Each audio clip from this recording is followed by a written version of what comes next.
So by now we had a decent introduction on what React is, and we also covered a bit of tooling. Now comes the part of how do we start writing applications. We are not gonna start writing full-fledged applications from the right beginning, but we're gonna learn more about using JSX, how to pass data along, and stuff like that. This shouldn't be too difficult and would be really quick, and I hope this would be easy to understand. So again, I am coming at the very start of the application where we just create a new React app by using npx create React app. If you ever forget that, it's in the React documentation somewhere. I think that's how we reached there by going for creating React app. But there's also a whole website, and I would say learn about that tooling from this website. Definitely, it's called yeah. Oh no, that's the same again. I'm pretty sure. Yes, create React app.dev. It tells you everything about how this is the same how we did npx create React app and your app's name, but it also tells you everything about uh, what are all the things inside of it, how to do development with it, how to get started, what is in the folder structure. We have already discussed this. What is the npm start, test, build, eject scripts. Again, we already went through all of this, but this should be a handy document for keeping a reference. Let's go back to our application where we were building this, and I'm gonna just still keep everything here. I'm not gonna go and delete everything. But let's say I have a user, and let's say this user is an object, simple object, nothing different. And let's say the user has a name, and I'll just put my name, Shriyans. We'll give it an age. Also, let's give it a status that am I active on this website or not, and the active currently should be true. Let's say this is the user, and in our app.js we somehow want to display that user information. So let's say if I actually had somehow I could get the user's information, so I would go, let's say, make a paragraph. Oh wow, let's say make a paragraph tag called name, and somehow I should here have my name, which we currently don't know how to do, so I will just write it by hand. The next section was age, and I don't know how to put the age here, so I'm going to write it by hand. The third section was active, and again I don't know how to put this, so I'm going to put by hand here true. If we go, we can see that the name is coming, the age is coming, and the active true is coming, which is nice, but I have to code them. Is there a way I could access this data from the user and actually start writing it? One way would be, let's cut this data from here and put it actually inside of our app.js, and let's say rather put it inside of our function itself. So now at least I know this app has user access to it, right? This variable is there, and if I go user.name, I will be able to have the name. So how do I access a variable here? I could go and simply write, let's say if I had something const title is equal to some user, and let's say we wanted to display this title as a heading. So I would go h1, oh, h has to be small, h1, and if I want to show this title, I will put curly brackets. I will zoom in so that you see it properly. These are curly brackets, and inside of these curly brackets, I'm going to put my variable value. As soon as I put the title, I get the title here, some users, or maybe just call it user. And see, as soon as we change the title there, it automatically reloads on our page. Similarly, this is an object. How do I take the name out of the user?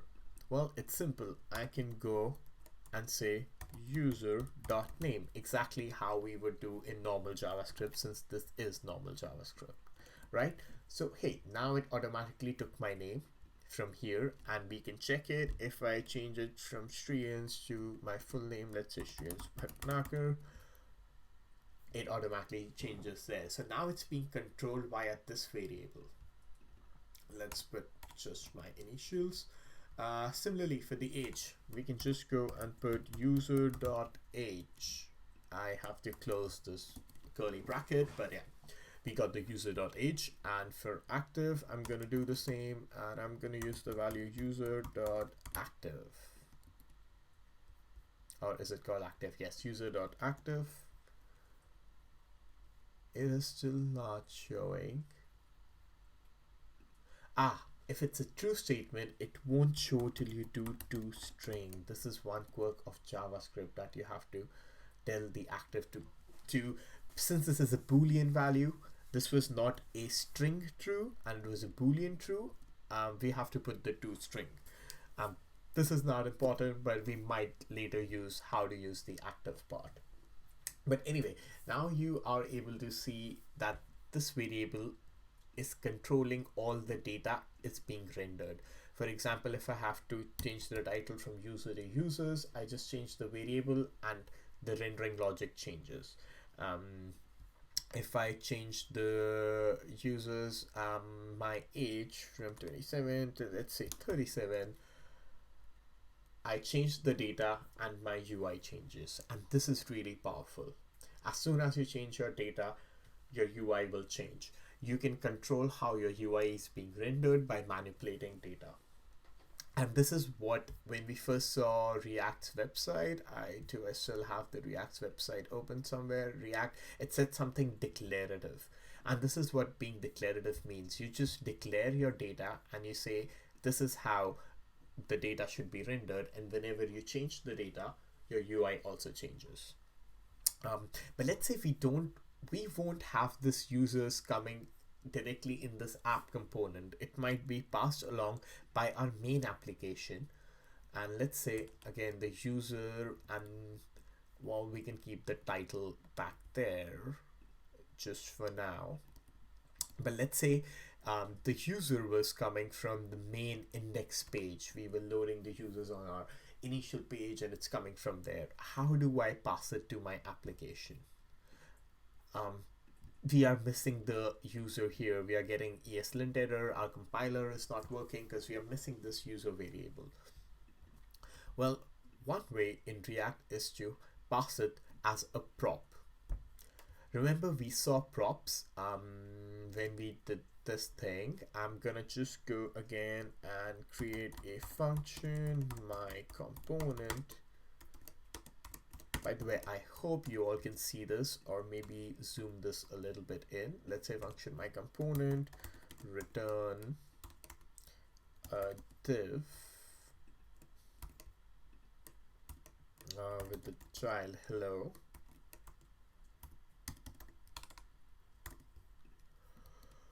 And when we try to, what is this showing? Why is this showing me an error? Oh yeah, I'm sorry, I'm using the function syntax and not writing out of the function syntax. Okay. As soon as we did this, we got the Reactor create element, creating an element of this type div. There is no props that's being passed, and the child is hello. But this is the thing that I showed before as well. We can pass a property. We can say title is equal to something, right? And this gets passed as a property. So this is the way of passing a property, and it will be passed in on as an object. So yeah, actually let's put the title here. Title is equal to users. And for now, let's go in app.js. None of this is going to render, so I'm gonna hide this. I'm gonna remove the title. And we need to get this title, right? We are already passing the title in the app.js. Remember, this comes as an object. So there will be some object. I'm going to call it props. And the title is equal to props.title. Let's see if this works. Users. But let's make it sure. Let's call it my users, right? and the page changes to my users. I changed it in my index.js, which just had the app component. I'm passing a prop around. This is a property. This is how we pass the property. This gets converted to an object. Remember, this is an object with a key title and some value attached to it. So in my app.js, I take that object, I'm just calling it props, short for properties, because I know it's getting the properties. And then since this was, again, to remind, an object and it has a key called title, I'm going to use that key. So here I say props.title is my title, and that's what I'm going to render. Similarly, we can put our user as well. So we can not only just pass strings, we can also pass objects, we can also pass functions around. We'll see how we pass functions as well. So user is equal to user, and now if I go in my app.js and let me open the rendering logic for users, I had hidden it so that our app doesn't crash. See, now it crashes because we don't have a user, and I can go here and say const user is equal to props.user. And now I again have the user data coming from the properties. These properties have been passed on by my main application at the very beginning. I can just pass data to my component and the component can take data.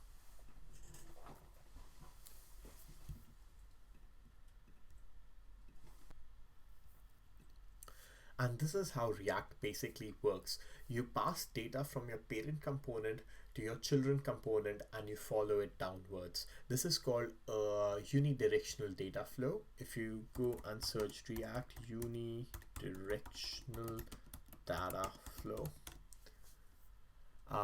you will find a lot of articles, but you'll also find this thinking in React page, which is on the official React docs, official React docs website, and you will see unidirectional. If I search somewhere on the page,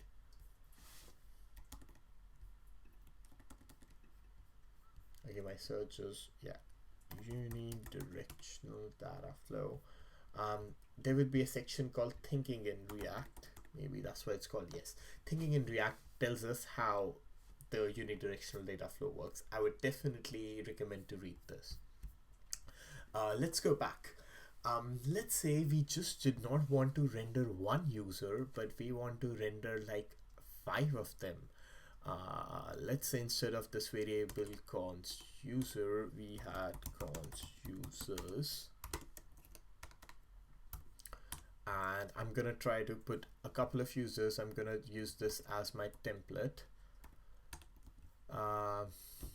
Name, let's put Jack, age 37, active true, age 29, active, maybe this one is false, and we'll see what we can play around with active being false or true. The name, age 62, active true, and let's create just one more. Age 12, active true, right? So now we just don't have one user, we have 4 different users, and what we would want that each of these render one by one. One stupid way of doing this, and this would be stupid because you won't be using the React's component power, would be to just copy this around, right? I could, instead of user, I can pass around users, which means I'm passing an array. So I go there. Notice this will break right now because app is not getting something called user. It is now getting something called users. And I can start copying this.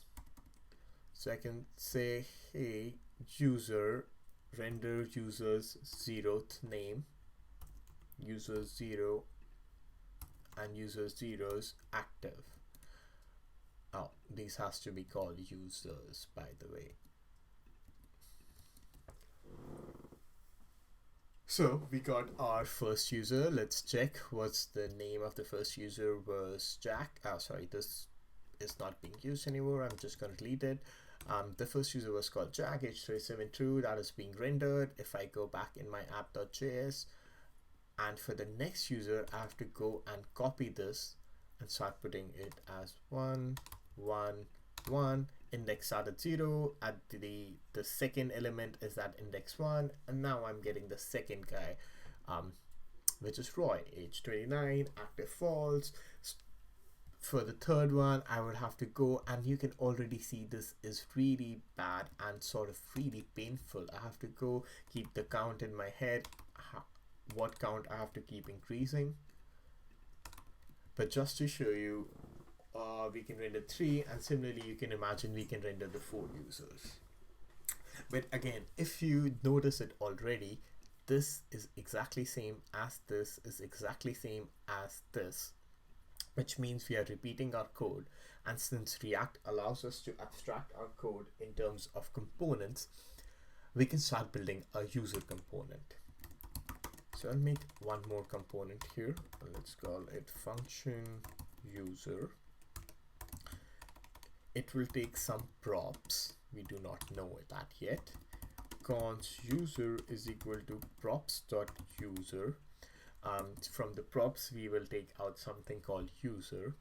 By the way, do you know that if you want to directly access a property, you can destructure it right here. Actually, let's leave it for a little bit later. What did we want to copy? We wanted to copy these elements. So I'm gonna just simply copy this and return, and let's just wrap it in a div. So I'm gonna wrap it in a div and return user.0 name age. But instead of doing that, I'm gonna just simply put user.age, user.name, user.age, and user.active for this user component. And now instead of going through 0, 1, 2 of each users, I'm going to delete all of this code till where we are repeating. And I'm going to simply say users.map. Remember, map is an iterating function, so it will give me a single user value that I can do anything with. And this single user value, I can use it to return my user component. And in that user component, I can pass the user data.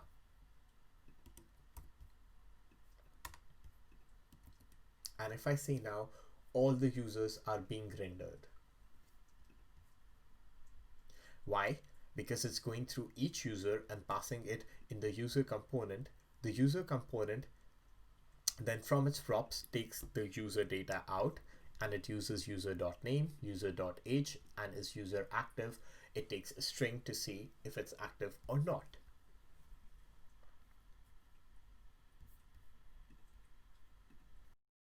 We have seen one out of the 2 more important things of how to use JSX, and that is that we can take a collection of data, map it through, and return all the components with different data around so that we can display different values. So now we again have the name Jack, age, blah, blah, blah. Actually, let's make it slightly prettier. Won't be prettier, but at least it'll be looking more organized. And I'm gonna remove these. This is also easy now that I have the code only at one place, so I can go and refactor, and every of my component will change. So the name is right next to it. Actually, let's add these two. And look, I'm only adding it at one place, and everywhere else it changes. How about to this div we give a little bit border so that we can see all these 1, 2, 3, 4 names separately. Again, we could give a CSS class, and actually we are importing a CSS file here. And we can simply go and say .user card and give it a border of 2 pixel solid, and let's give it 2e, a little dark background. This is one thing that looks different from HTML, is that instead of we would give a class, since we are using a class here, .user card, instead of using just class, we use here a property called class name. This is different. So if I put a class name equal to this, now we have this thick black border, and we can differentiate between these cards. But we can use CSS with React, and I would say definitely whenever you have the option, use 100% of the time CSS. But you can also inline styles, and I just wanted to show that. So I can write here style, and we put the curly brackets because we want to put some value into it. And we put another set of curly brackets because style is an object, because it can take many properties. For example, I can put a background. No, not a background. We were doing border. So let's stick with border. And this is an object which can take many properties. So I can give the first property as border pixel, solid, and hashtag 2e. Right? This looks, let's see it again. Everything works the same. In fact, we put 1 pixel, we can go again and change it to put 2 pixel, and it looks exactly the same as before. The next property we can add, maybe we can add background to it. So I'm gonna put background, and the background can be, let's say,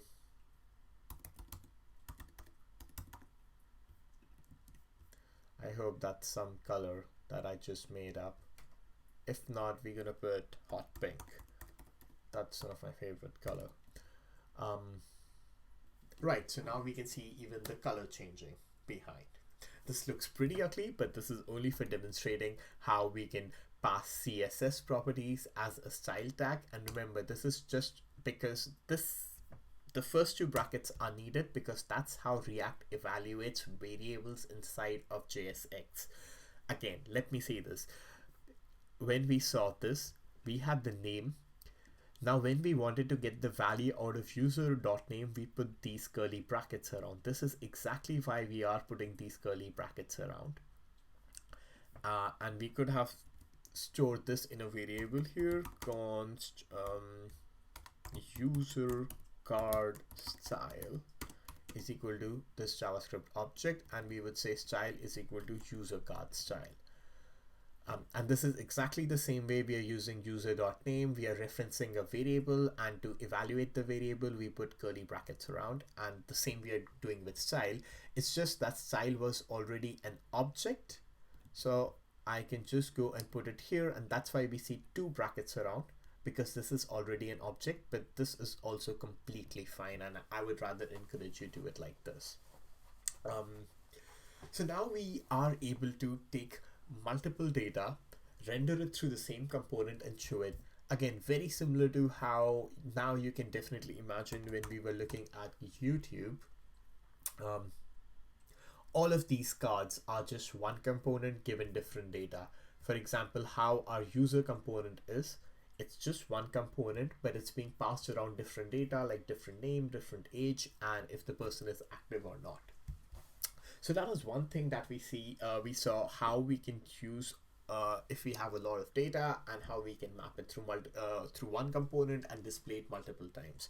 The other important thing to learn with JSX is also how to display things conditionally. Showing something conditionally is also super easy. For example, right now we have something in here which says user, the active or not is not showing because I just accidentally removed the use to string thing.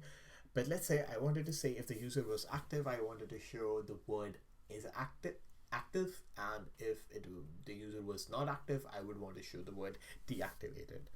So let's go and do that. And I'm gonna say if user is active, I'm gonna show the word active, else I'm gonna show deactivated, right?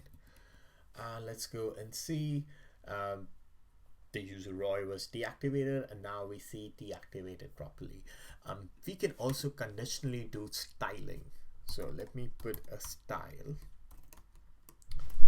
and let's say I want to put a property color, and this color, depending if the user is active, then I'm gonna put a green color, else I'm gonna put a let's say I'm gonna put a red color to the style. Does that make sense? And let me format it so that it looks well. We did something wrong somewhere. One bracket is missing from here. So now if the user is active, we get it in green. If the user is deactivated, we get it in red. Let me remove the background hot pink, or let's put yellow background so that we can still see. Oof, this looks even more ugly. But we can see that we can conditionally change the style or not. We can also conditionally render something. For example, let's say we do not even want to render this thing. If the user is active,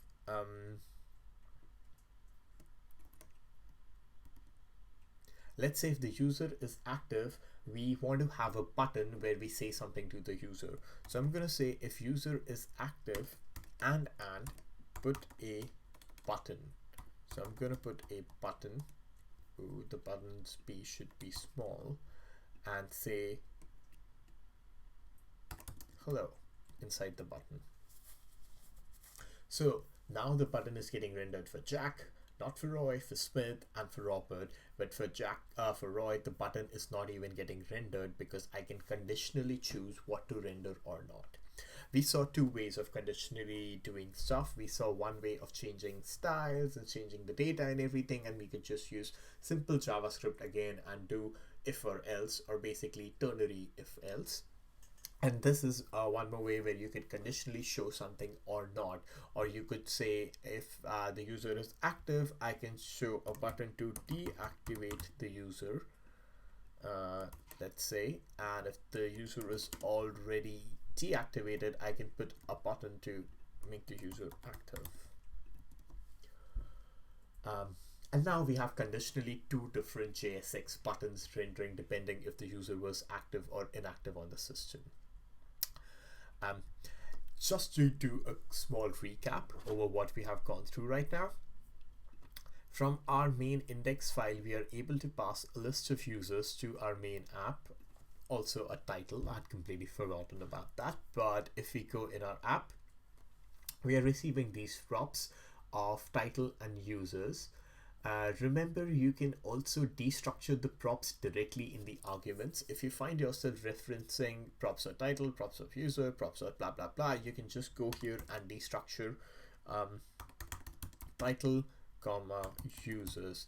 This is called object destructuring. Let me just quickly look this up for you.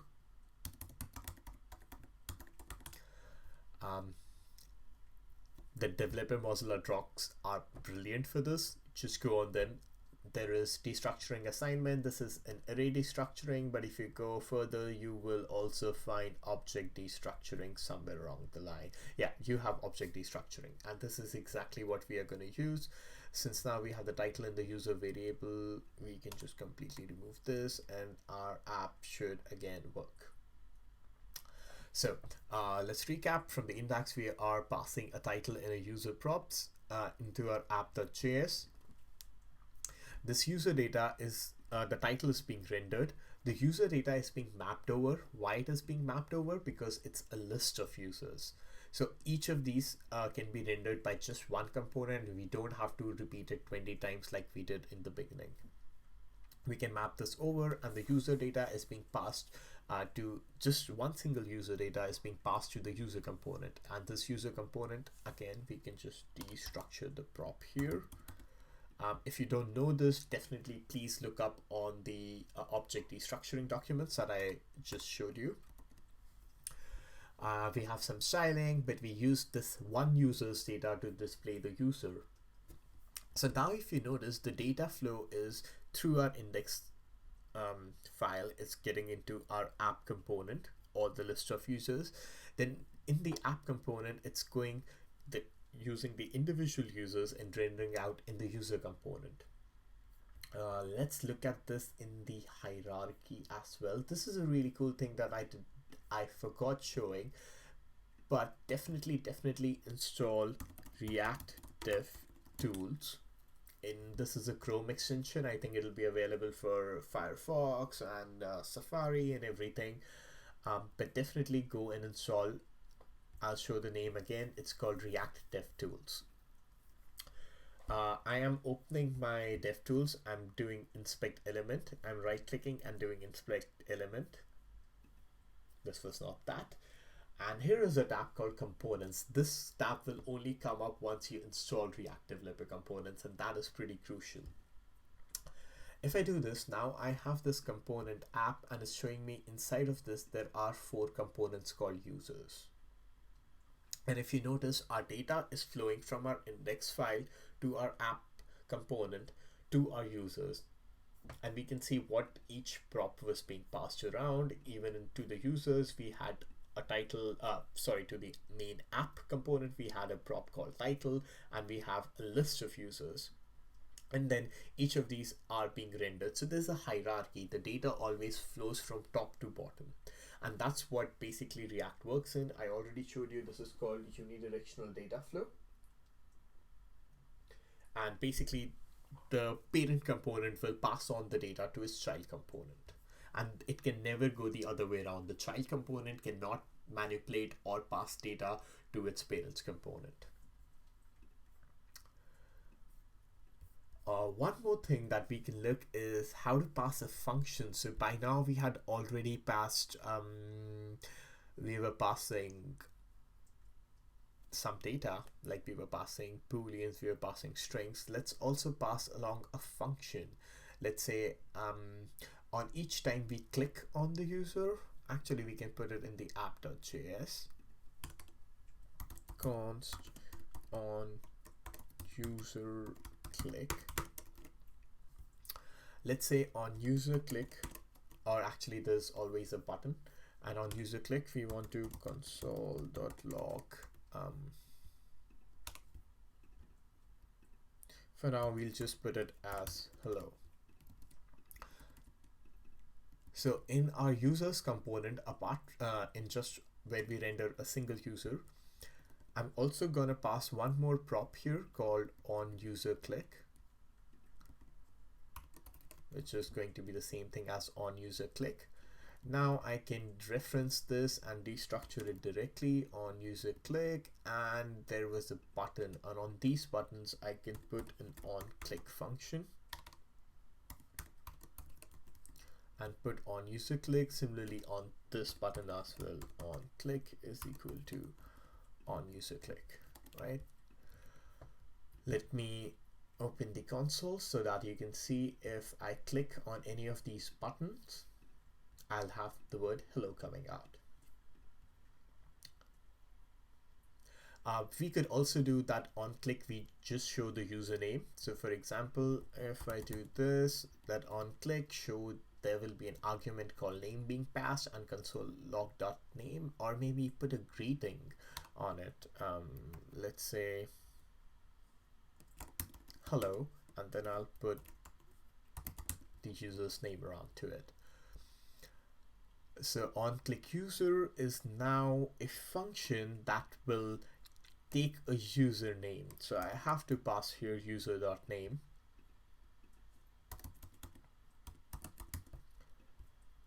But remember, on click always takes a function, so we would have to call this as a function. And similarly on this button as well, the on click will be a function. Oh, it completely changed that, but on click will be a function, and I'll pass the value here user.name.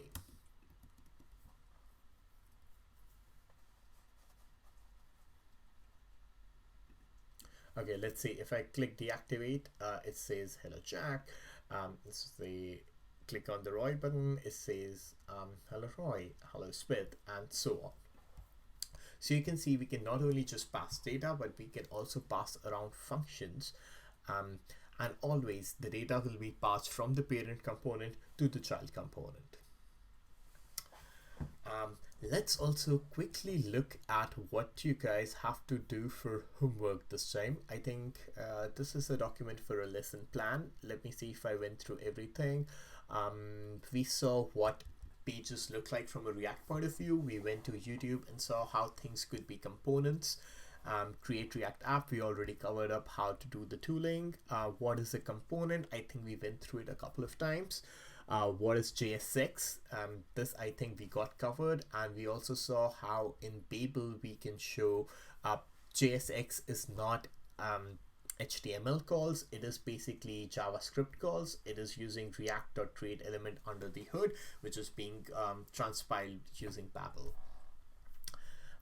We just saw what props were, and props can be used to send dynamic data. We can send any sort of data, which also includes functions. Let's see what was in the homework. Homework is along the make me. So you get a bunch of hobbies and you have to show them in a list. Remember, if you have repeating data, you're gonna map it over and show it in each individual component, exactly like how we did for user here. We had a list of users, sorry, an array of users, we had them repeating, and then we could just map them over and use one component to display all of those. What else we got? We got a page where we have to display 3 very similar components. Notice that their title, their text, and their image are different. Only these things are different. So how you would go by looking at what makes a component or not is by looking at what things are similar and what things are different in all of those. There is a counter-based game. I am not 100% sure that if it requires learning about state and effects. I think it does, but the state and effect is actually for next week. So this is sort of an extra homework. If you can do this, this would be really good, but otherwise we're going to cover it next week. And there's also this project called Hack Your Weather, essentially. And so each week you get a homework and you finish the homework and you start a new homework next week. But this project, it's going to continue each week. Each week you're going to add on something more and more, and by the end you'll have a proper weather app finished. And let me show you how that weather app actually looks like. Oh, this is broken. No, it's not broken. Okay, this is how the weather app in the end would look like. Basically, you'll be fetching out weather from cities. You can, I think you can go and change the city name. I'm changing it from, oh well, I'm not sure what's broken out here, but our final project would be, you would be able to search weathers and put different city name. Oh yeah, now you're getting Amsterdam, London, Berlin, all of that, and it'll fetch real data from a website and show it here. But for week 1, there is already a JSON file somewhere which will contain, cityweather.json, which will contain all the data, and you have to just render it. Remember, you have to recognize what part is component, what things are common and what things are not common. Keep the common things in component, and the things that are not common are being passed around as data. That is really, really important. I'll cover this through again because I think I missed that. But here in each of these, the title name, the semicolon, the age with the semicolon, the buttons were common things, and that's why we kept it in the user component. But the thing like a individual user's name, a individual user's age, their status of being active or not is a data, since that is not common among each component. Yes, that's pretty much it. So I think we did the introductory part of React Week 1, and I hope that you would be able to finish the homework with it. For any questions, I would be available on Sunday from 12 to 2, and we will do a call and see if you have any doubts, but please prepare for the questions if you have any. Thank you.